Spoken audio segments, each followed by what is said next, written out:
partially demolished bus. Yes. We start to sort of get an idea of what sort of space we've got to work with and what it might look like, which is a picture I'm still putting together.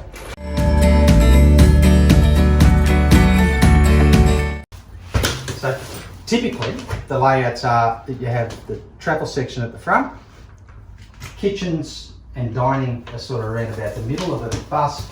Then if you've got bunks, the bunks are along the wall there, with the bathroom facilities and toilet facilities on that wall, or vice versa, with a master bedroom down the back.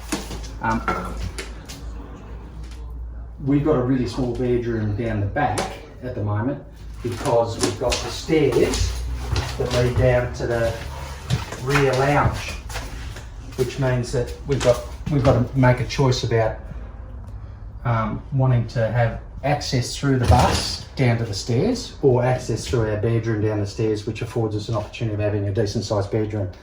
We've also got to be considerate of the fact that this is a home school, plus it's an office. It's going to be a working office. So at the moment, the kids have got to have a really good area up the front of the bus, I think, to be able to work effectively, and their little breakout area for them when they're not at homeschooling.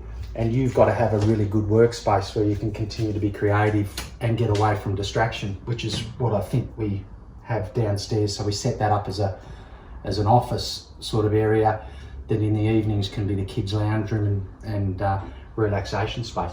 But for us, I want us to have a good sized bedroom.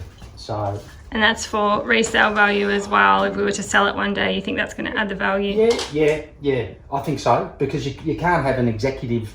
What I'm hoping is going to look like an executive style luxe type bus, a mobile home or motorhome with a pissy little bedroom. So it means that in all likelihood we're going to need to pull our bedroom wall out beyond these stairs, so the concession that's made is that to get access to that lounge room, you walk through there. But that's okay, because you can also go out the front door of the bus and around the side of the bus to access that. Yeah, you can. But also, anybody in your bus is either family or a close friend anyway, so then walking through your bedroom shouldn't be an issue. And then it's a matter of how much of where we want to configure this space here. So there's only a couple of things I'm certain of at this stage. The first one is it's got to be a really green, off-grid type bus, so we want to make sure that it's got the best that we can afford in regards to sustainable power, water and waste management. I want a good sized bedroom, and I want a really nice environment for our kids to travel in and to work and be educated in, and for you to be able to work effectively. At the end of the day, I'm just going to have the best office view in the world, aren't I? Travelling up and down Australia.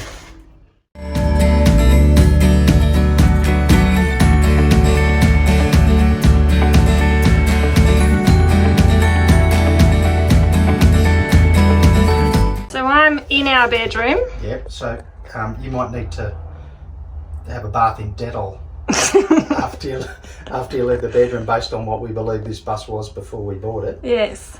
So that part next to you, you're going to rip all that out? Everything's going to be gutted. We're going to gut the bus back to its framework. That door you're standing in is going? Yeah, this bulkhead will go, this ceiling lining will go, everything will go.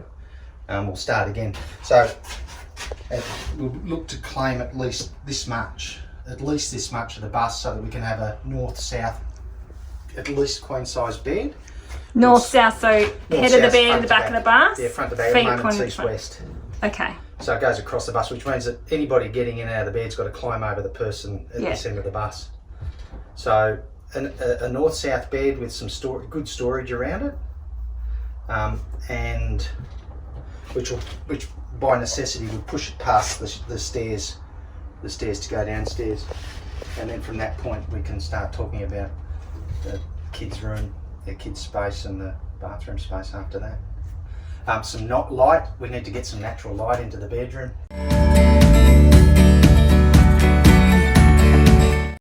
So this is where the kids' bunk areas are going to go, and we want to make them like little mini bedrooms, right, where they can store some of their stuff. Yeah. So what are you thinking for that? Well, we've seen a really nice really nice bus fit out by a young couple in California. Did an old school bus, and they did a really nice area for their daughter, which was a bed and also a play area. But they only had the one child. We've got 2 kids, so we either give them the traditional bunk set up, and we just make available to them that space downstairs as their play breakout area. So like call it a kid's living room, but it's shared office for you. Or we look to take up more floor space of the bus by giving them a bunk and a niche underneath in line, so it'll be 2 bunks. But to do that, we're pulling the bunks on this side all the way down here into the lounge room, or alternatively we're pulling a bunk that side and a bunk that side, and then we're pulling the bathroom facility closer down to the front of the bus. But if we've already got all wiring for the bathroom in here, it doesn't make sense to move the bathroom, does it? Or would we just plumbing, would we? Plumbing and stuff, you just change it. That's it's all okay. Subfloor. It'll be all in the subfloor. Like it's a little bit more work, but we're not necessarily going to stick to the layout of that bathroom as it is anyway. Okay. And the fixtures that we put in it might not suit the plumbing that's been put to it anyway.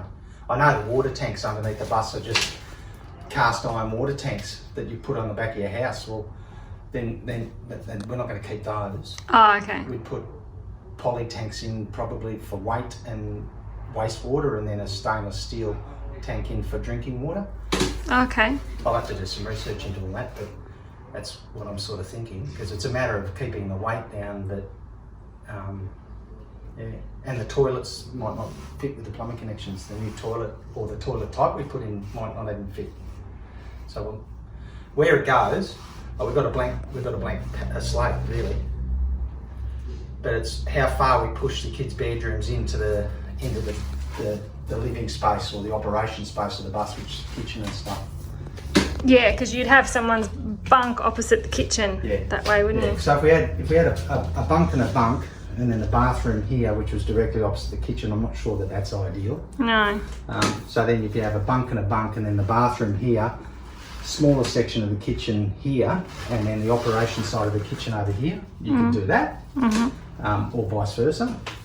That might be that we end up with that. We might end up with like a galley type kitchen. Yeah. Where you've got kitchen on both sides, but this side here beside the bathrooms, or your pantry or your fridge and your storage, which makes sense. And then you come down to about this point here, that'll mark a position for the 4 captain's chairs that'll be going in. That's the only other thing that I'm sort of certain of, is that there'll be 4 captain's chairs that travel captain's chairs that are, they're legal, where we can pivot them around for dining or conversations or games while we're travelling, or for the kids to study on the table. So we're not going to have a traditional couch. It's going to be more. The couch will be. That's basically the lounge. Oh, that's downstairs. Couch will be there. Let's go have a look at that. All right. So we entered this from the back of the bus. So this is currently set up as 2 bunks and a little seating area. It's got a television. So it's essentially presents as a bit of a lounge. Second sleeping area, more casual sleeping area. So what I'm thinking we do is we pull all this out, basically gut it again, pull it out, put a nice sofa bed in there, so that you can sit on it comfortably and work, especially with the windows, so you've got an outside view as we're travelling along, or when we're parked and you just need to work somewhere quiet away from the distractions. And then so it's the second round of sleeping, but it's also somewhere the kids with a television in it and a desk can either study or just chill out and relax of a night while we're sitting outside, either getting dinner ready or having a drink and relaxing ourselves. This is where you'll have a lot of input into decor, because this is going to be primarily yours and the kids' zone. So you need to be able to have a lot of input into what sort of feel this room's got. Yeah, just really light. Yeah. So rip all this out. Yeah. So it'd be a couch that could also be a bed. It'd be a pull out. Be one of those sofa beds. Yeah. And then those stairs go up to our Those stairs bedroom. go up, and they'll go through our bedroom. Currently, they're just on the outside. So